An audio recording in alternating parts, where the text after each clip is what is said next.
Hello, everybody. Welcome to the Buckeye Weekly Podcast. I am Tony Gerdeman, here as always with Tom Orr. Tom, how's it going? Tony, I'm great, and do you know why? I do know why, but go ahead and tell everybody. It's because I got to hang out with one of my favorite people on earth today at Ohio State 7-on-7 camp, Mark Givler. Love hanging out with Gives, always a good time, but also, it wasn't just Mark, Tony. Someone else was there, very special, someone I consider a dear friend. Kevin Noon, loved to hang out with Noon. He went and had lunch with Nooner, always a good time. So yeah, that was it. That was my day. Tony, what'd you do today? Well, Tom, I was also at the 7-on-7 camp, so we talked while we were there. We spent some time together, hung out a little bit. When you say we, you mean you and who? No, me and you. You even took a picture. Not ringing any bells. Didn't I guess it just didn't really register. That's all right. I still had a great day. How was your day? I thought it was fine. But I guess it wasn't. How did you enjoy Ohio State 7-on-7 camp in 90-something degrees and 80-something% humidity? Was it great? Well, you know what? I went on my own. Like, I made the decision to go. I wasn't asked to go. I didn't need to be there. I actually wanted to go. And for me, a shut-in, wanting to go somewhere, that's not something that I do. But I did go, and I wanted to see some of these guys that, Ryan Montgomery, 2025 quarterback from Findlay. I wanted to get a look at him and did that right away. And then got some look at some other young guys, a young 2025 quarterback out of Bellefontaine, Tavion St. Clair. Just guys that aren't necessarily on the radar yet, but are getting there, and just wanted to see them in an environment where it is built for the quarterbacks to succeed. And it's not always easy, though, because you also need your guys to get open, and that seemed to be an issue at times for the Findlay quarterback, Ryan Montgomery. But overall, I was there for a couple of hours, and then I left. I didn't even know. You guys stopped and went and had lunch? We did. It was right after you left. You son of a... And this is 2 days in a row we've been at camp, and Kevin and I, yesterday Kevin went to lunch with our buddy Steve from another site. But yes, they went and they were planning on going to one place, and that place was closed because there was no power, so they ended up going to another place. I decided, okay, well, I was going to meet them there, and then by the time I was done shooting photos of one of the private workouts kind of over the lunchtime, it was like they had already come back, so I went somewhere else. Of course, Tony, there have been power outages in Columbus, so it was, by the time I got to the fifth place I tried, I got lunch, which was good, and then today it only took 3, so progress, because there was one place that was closed. Because they were just getting food back after the power outage and had not opened yet. Another place was completely gone, closed, out of business. So it took 3 times, but eventually Kevin and I got a sandwich. It was not necessarily scoop eats worthy, but we got there, we ate, and then we went back and watched more football. Yeah, I could have told you Damon's was closed. We wanted to play trivia. Come on. Man, let me tell you, on the list of things, I tweeted out a photo of something I saw at a gas station of Mountain Dew, Flamin' Hot Mountain Dew, which is like Mountain Dew with like the Flamin' Hot Cheetos stuff mixed in it, and said that was the least appealing thing I had ever heard. Ribs on a 90-something degree day when you have to go back stand out in the sun for another 4 hours. Like, I don't know that would be right at the top of my list. I love ribs, but not necessarily heading into the afternoon that we had. Have you ever done the Jones soda, which is like a Thanksgiving dinner flavored soda? Yes, I have done that once. Why not twice, Tom? Only needed to do it once, Tony. Well, that's a scathing review, so I will go ahead and throw all of mine out without trying them. No, what did you think of 7-on-7 today? It was good. It was, you get kind of a mishmash of teams, and this is not, the South Florida Express where these guys have been playing 7-on-7 together for months and months and months and competing. This is 7-on-7 is really not a thing in Ohio. There is not a 7-on-7 season in Ohio. So these are just sort of high school football teams going to just do this. And, these guys have been playing together, but 7-on-7 and some of the finer points of 7-on-7, they're not necessarily as up to speed on. And you end up with teams with a great quarterback, but not a lot of, deep threats outside, and you end up with a team that has deep threats outside, but doesn't necessarily have the quarterback to get them the ball and that kind of stuff. So you get kind of a little bit of a mishmash, but you also get to see these guys. I talked to Mark Givler. Watch the Morning Scoop episode for Friday. I threw a bunch of photos in there, just a little different. Check it out on YouTube. But on that show, I talked to Mark about, what is this good for and what is this bad for? And, it's good for evaluating wide receivers, evaluating corners. And we saw some really good wide receivers, really good corners, how do running backs look catching the ball in space.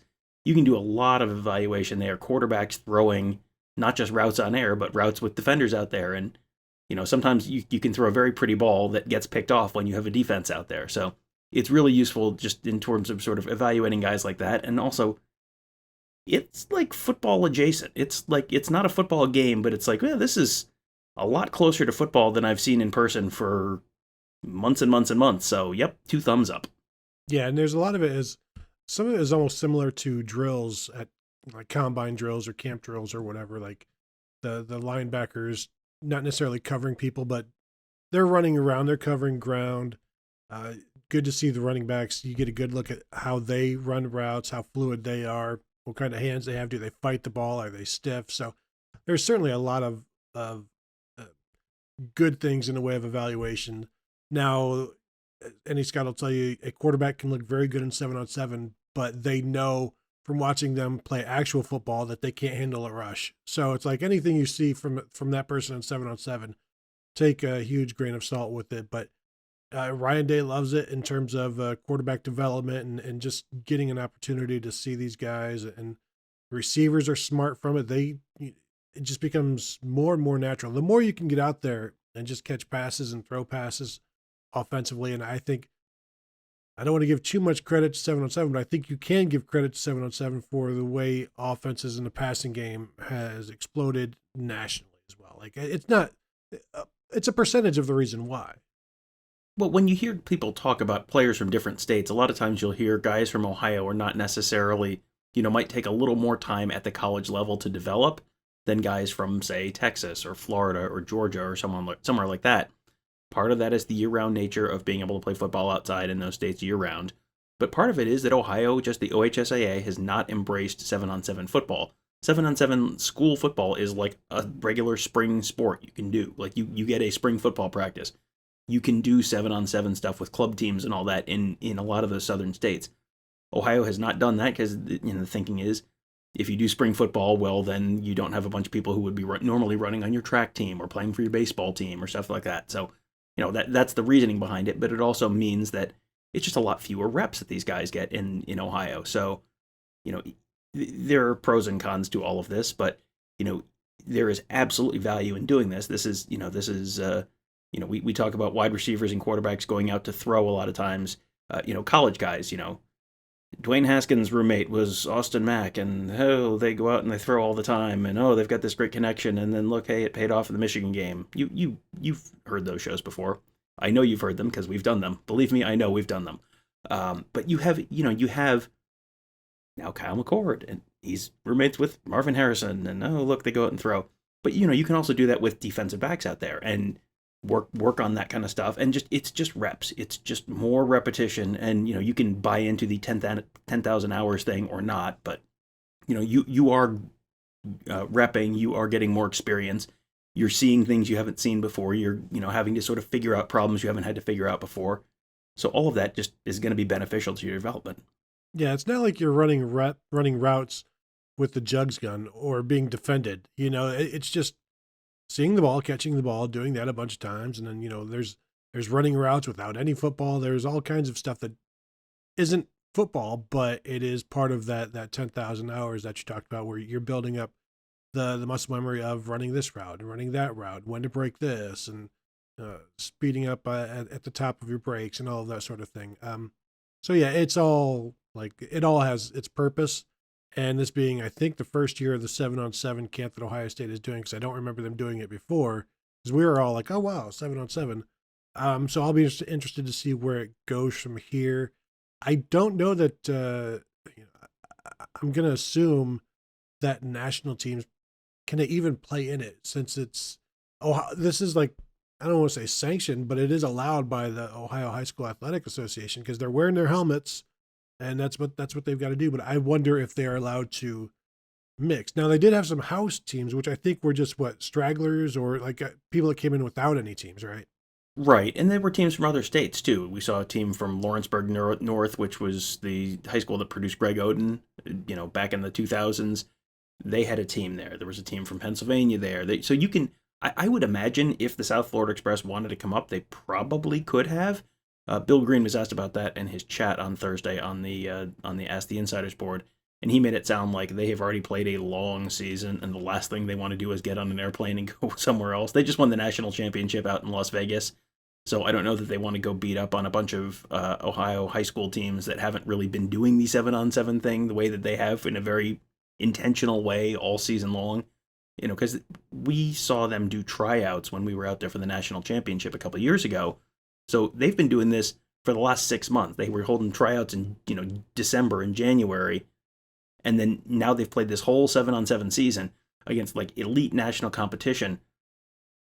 No offense to the teams that were at the 7-on-7 thing, they have not been playing 7-on-7 for 6 months. And there are some very good players out there, but you're not playing at the elite national championship kind of level. So I think the South Florida Express had, they've had their season, and now their season is done, and they're probably ready for a little break from 7-on-7 football. Sounds like they are coached by Colonel Sanders. That's they're not from Kentucky, they're from Florida. Sorry. Not a lot of difference there, Tom. I don't know if you've ever been to both places. There's, I mean, as an expert in humidity now after the last few days, I can tell you there is quite a difference between Kentucky and Florida. Tony. Yes. Should we maybe do some listener questions? 2 tops. That's it. Now that we're 12 minutes into the show, sure, let's start the show. Sounds good. First one from @BobbyFortune1. Recruiting question. Talk about Matayo Uiagalelei. In parentheses, do not know how to spell last name, LOL. Do we think he commits after an incredible weekend? Yeah, he visited last weekend, so no, I don't think he commits after last weekend just yet, because he also has an official visit this weekend to USC is scheduled, and another official visit after that to Oregon next weekend. So there's still he's still in the process of all of that, but like everything that we keep hearing and is good for Ohio State, and that goes back to before last week's official visit. Like I think Ohio State has kind of been maybe the sneaky leader, if there is such a thing for in recruiting, but like he is again, he's a 5-star defensive end. I think his dad tweeted that he's 6'6", 270, maybe. He's listed at like 6'4", 265, 2023 prospect. And so, if you want to quibble, go ahead and then try to quibble that to his face and see what happens. But, he took his visit last week. Everything went really well. Family clearly likes Ohio State. He likes Ohio State, loves Larry Johnson. And so I think Ohio State feels good about where they are. But I also think this is a family that enjoys they enjoy the visiting process. So I'm going to assume things will go well, because the one thing about Matayo's dad, Dave Uiagalelei, he will share stories and share it on social media how things are going. And when you go on these visits, they're always great. Like they're very rarely are they bad. So there's always gonna be like, oh man, I love it here. I love this. This is great. Nice touch. There's always going to be something to showcase. And so I think Ohio State fans will just have to hunker down, get through these next couple of weeks, and then wait for a decision. Because a lot of these guys, when they're visiting and trying to get their visits out in April and June, they want to decide before their high school season. So I don't know what his timeline is, but I don't think it would last too far into the summer. Right. If you're planning on getting all your visits in over the summer, and it sounds like he's getting at least most of them done over the summer, then that certainly is strongly suggestive of the fact that he's probably making a decision in the summer, because there's not that much additional information that you're going to be able to gather in the fall if you've done all your officials during the summer. Don't be shocked if he visits Clemson at some point this fall, since his brother is literally the starting quarterback there.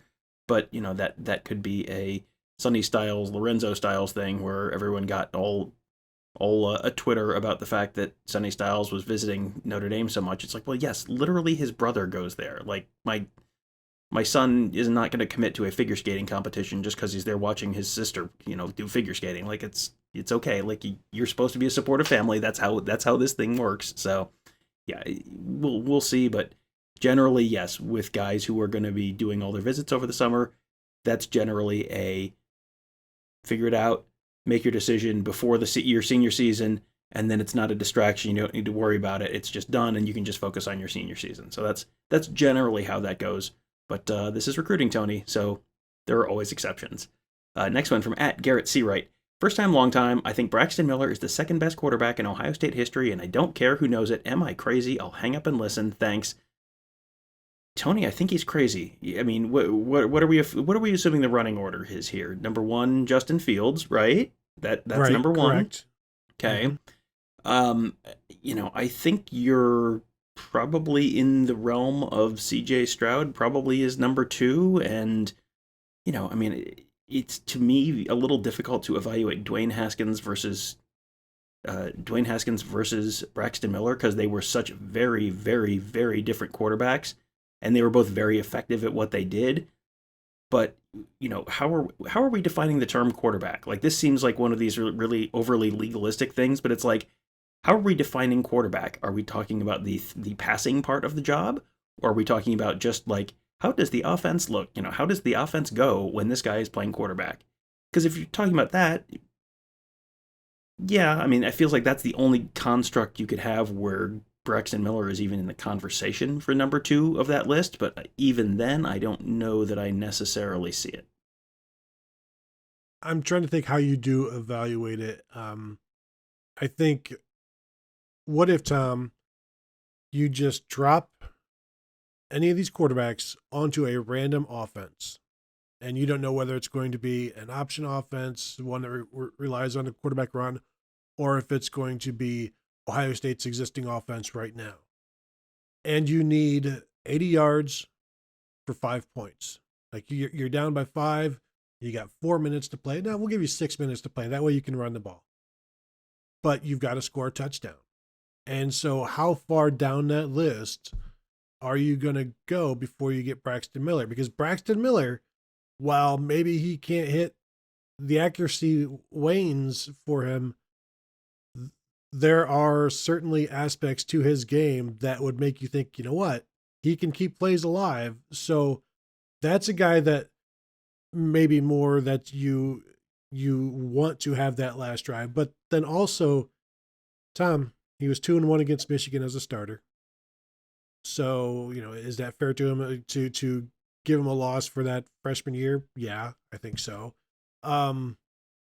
Troy Smith, what did he do against Michigan? I mean, I think if I'm using my own drop him into the middle of any offense, I think I'm taking Troy Smith ahead of Braxton Miller, and I'm taking Troy Smith maybe 4th at best behind the 3 guys we just talked about. Yeah, and this is again, there are some challenges in this because Ohio State has run such different offenses over the years. Troy Smith made what was, pre and post Troy Smith, not a very good offense. He turned that into a very good offense in 2005, 2006. And, even, end of the season 2004. I mean, that team was lost for the, mid-October. I don't remember when exactly that Iowa game was, but I remember the leaves were down because I think I went out and raked leaves at halftime of that game. So it was late enough in the season, at least late October, and they were lost. That was like 33-7 in Iowa City. It was one of those not as close as the score indicated kind of games.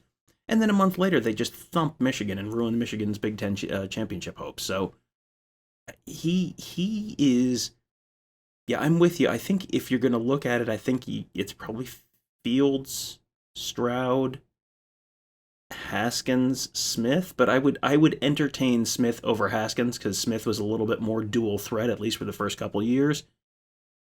And, also, how are we supposed to grade Troy Smith when Troy Smith was playing for Jim Tressel and Jim Bowman, and Dwayne Haskins was playing for Urban Meyer and Ryan Day? Like those are like almost 2 different sports in a way. So, yes, if 2007 Rich Rod as your head coach and running your offense, then yes, Braxton Miller might be the best option for of anyone we're talking about here. But outside of certain edge cases like that, I think just the average college offense, whatever that means at this point, I think you're looking at, Stroud and Fields and those guys being ahead of Braxton Miller on that list.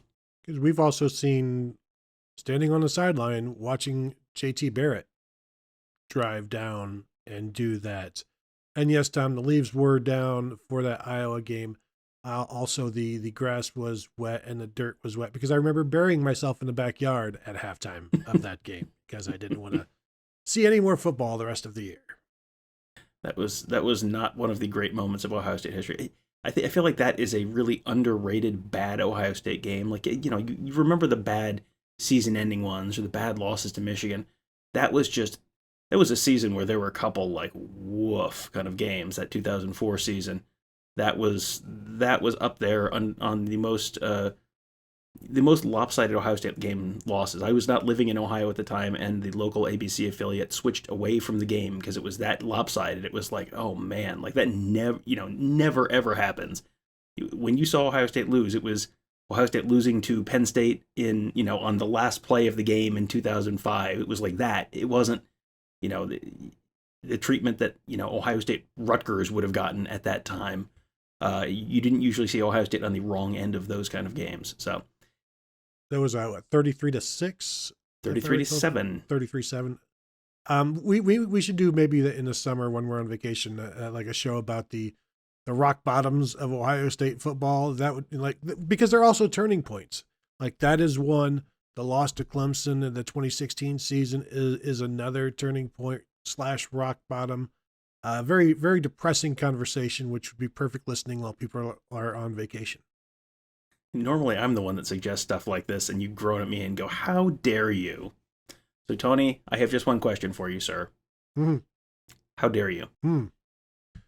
I dare. How? It's just because we need content, Tom. I'm not doing it for us. I'm doing it for the listeners. They're the ones that are demanding everything. You're welcome. Enjoy feeling miserable on the beach this summer. You're welcome, everyone. All right, next one from @Spiro5114. How was Knowles at recruiting while at Oklahoma State? Tom, I have Jim Knowles' list of all-time commits from 24/7. I don't know how accurate this is, other than to say 24/7 has tracked this. And so when I say the guys he has committed, the guys that he was the primary recruiter for and even secondary recruiter for. But I will tell you this, Tom. The next 4-star commitment that Jim Knowles gets will be his first. Now, let's also remember the recruiting that he has done at Duke and Oklahoma State, not recruiting in the same circles as other, like the top echelon of Power 5, and not even the top echelon, like the top, 15 or 20 programs in college football, because it's difficult to get people to Oklahoma State. They do some JUCO and things like that. So he is now swimming in much different, I was going to say ponds, but no, he is now, Tom, he is now swimming in pools. He has eschewed the ponds. Now he is in the pools. Now, you still can't take the country out of the guy because he's put fish in the pools, Tom. They're not going to live very long, I don't think, living in the chlorinated pool. But yes, pool in a pond. A pond would be good for you. Just looking through real quickly some of the. This is Oklahoma State is very much swimming in a pond in the recruiting realm. In 2019, it's not like they're neck deep in 4 stars on the offensive side of the ball. They got three 4 stars all on the offensive side of the ball. 2020, they got 1 4-star. It's a quarterback. And then 2021, they get 2 4 stars. They're both on the defensive side of the ball. So it seems like he's kind of doing about okay for what, and I don't remember exactly how long he was at Oklahoma State. That probably would have been 2018, I believe. I thought that was okay. Yeah, I thought that was right. I thought that was within his time there. So, yeah, I think some of the early returns on him have been good. I think people are finding him a likable person. The recruits are finding him a likable person. He may not be the lead recruiter on a lot of these guys, but if you've got Larry Johnson, you don't need to be the lead recruiter. Like, Larry Johnson is going to bring in great defensive line talent. He's going to be probably more involved with the linebackers. Guess what? Feels like they're doing okay with the linebackers right now. They've got, you've got Arvell Reese, who's from Glenville. He's potentially coming in at some point. He's someone who certainly Ohio State is in decent to good shape with. They're still in decent to good shape with Troy Bowles. There's one more who now, Tackett Curtis, out of Louisiana, who they are in decent to good shape with. So I don't think linebacker recruiting is a problem. This is not, to me, a situation. We'll bring up Rich Rod again, because this is the Rich Rod show, Tony. Welcome to the Rich Rod show. Rich Rodriguez went from West Virginia to Michigan and continued to recruit as if he was at West Virginia. Nothing we've seen so far out of Jim Knowles indicates that he's still recruiting at Ohio State like he was still at Oklahoma State, which, if you were going to have a concern in terms of recruiting, I think that would be the concern. It's obviously way too early to really evaluate this because, they're halfway done with this 2023 class, and, we have all seen recruiting. It's possible you lose someone, you're going to bring a bunch of other people in. There's a long way to go before even early signing day, but I think the early returns I don't think there's any real reason for concern yet. Yeah, no, I think he's very engaging. We know he is very in tune to his own players in terms of the best way to teach them. And if they're not picking it up, then it's his fault, and he needs to figure out how to be able to relate to them, how to teach them. And so I think he takes that to recruiting as well, and is a smart guy, has some dry humor that players have talked about. So I think and the three linebackers that you mentioned, like if you land those three guys, you're talking about 2 top 100 linebackers and the best linebacker in the state of Ohio, arguably. So that's a very good haul for a defensive coordinator, his position being the linebacker coach. And so that's probably who he would get tagged onto. But yeah, the history at Oklahoma State, it is what it is. I think what you are happy about is you're not seeing another Alex Grinch type of situation, where Alex Grinch was a very similar kind of recruiter at Washington State, because it was Washington State. Now, he had also coached at Ole Miss, and didn't necessarily have the best, or Mississippi State, one of those. I think he was in Mississippi somewhere, and didn't have the best history there. So, and then when Grinch gets here, his lone recruit, I believe, lone commitment is just a flip of Bryson Shaw, who was committed to Wisconsin. So, I think even in just these 6 months, while he doesn't have any commitments yet, he's certainly tracking better than the last guy. Not the last guy, but in terms of Alex Grinch. Yeah, I think, I don't think there's any real direct reason for concern yet. Things are always subject to change, but the early returns seem to be very positive for him, both in terms of what you're hearing from players and also in terms of where they sort of seem to be standing with a lot of these guys right now. So, all right, next one from @_Philip Stewart. Why are you buying a piece of the old stadium turf, and what do you plan to do with it? Tony, I looked at this question and I'm like, what would I do with a piece of... I got it. Tony, my children have a trampoline. It sits in the backyard. Trampolines are good for a lot of things. Number one, causing catastrophic knee injuries in children. But number two, blocking the sunlight and not letting it get to the grass below. Tony, I think I put my Ohio Stadium turf that I am absolutely, definitely buying directly under the trampoline so that I don't have a big dead spot in the middle of the lawn. That's a pretty good answer, Tom. My answer was, what I am going to do is you buy it, and then you market it as, this is the exact spot where JT Barrett picked up the first down against Michigan in 2016. The very spot. And then you just watch the price on that go sky high. And is it? Who's to say? That's the mystery. And it's hey, NFTs, baby. You don't know about, you don't know what you're getting there. So this is a neon field turf. It's your own kind of NFT, and you can but you just bill it that way, and if nobody buys it, then you've got a story to tell. Maybe you make it into a coffee table, maybe you make it into a wall hanging, but I think you could do something with that. Tom, I had a piece of Ohio Stadium turf grass from 1998 after the Michigan game. We all, of course, 94, my freshman year, went down there after the game and dug up the field because it was the last game of the year, and took it home and had it growing in the window for a while. But it eventually, I don't know, probably threw it out because It's unseemly, just this hunk of grass. You've got to do something with it other than just, mom yelling at me like, "You can do anything with this grass?" I'm like, "Mom, leave me alone. I'm going to play basketball. I don't have time for your shenanigans." So I know some people still have theirs, like they plant it in their yard and they go from there. I like the fact that your mom caught you with grass in your room and yelled at you for it, and it was like, right, but it's from the stadium. What else would I mean by that? Are you going to do anything with this grass? Wow, Mom, you're cool. Yes, I had I like the fact also that you were confused about which Michigan game that was. There were so many Michigan wins back in the '90s to choose from. It's hard to keep them all straight. I was not at school at '98, so in '94, so I had a very easy time figuring out which Michigan win I had grass from. That was '98. I planted it I lived in a dorm, so I did not have a lot of lawn options at that point in Columbus. So I planted it at my grandparents' house in Springfield, Ohio. So some lucky homeowner in Springfield, Ohio, now has a piece of former Ohio State grass growing in their backyard. Doesn't even know it. It's like buried treasure, only it's right on the top of the surface. So, Tom, is that the very spot where Greg Fry was stopped on the option play against Michigan? this was 1998, so this would have been the very spot where where Michael Wiley. This was definitely the spot where Michael Wiley scored that opening touchdown. I can still hear Keith Jackson's voice in my head.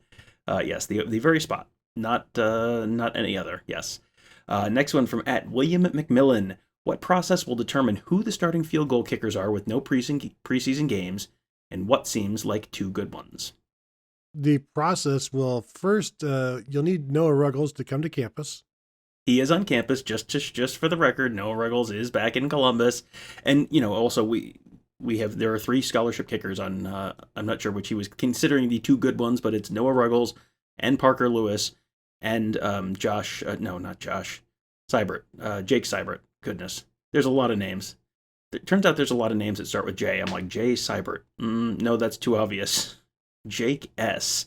Yeah, so you've got those are your 3 kickers, and this is not the first time there have been multiple kickers on a roster, and they generally do a pretty good job of trying to simulate the pressures of a field goal kick during practice. We've been there and seen them kind of do that, and they'll hustle the guys on, and they'll have the whole team watching, and sometimes it's the old if they make this kick, we don't have to run anymore. And if you do, if you miss it, then the whole team has to run. So you're sort of simulating the pressure in that way. They'll do scrimmages.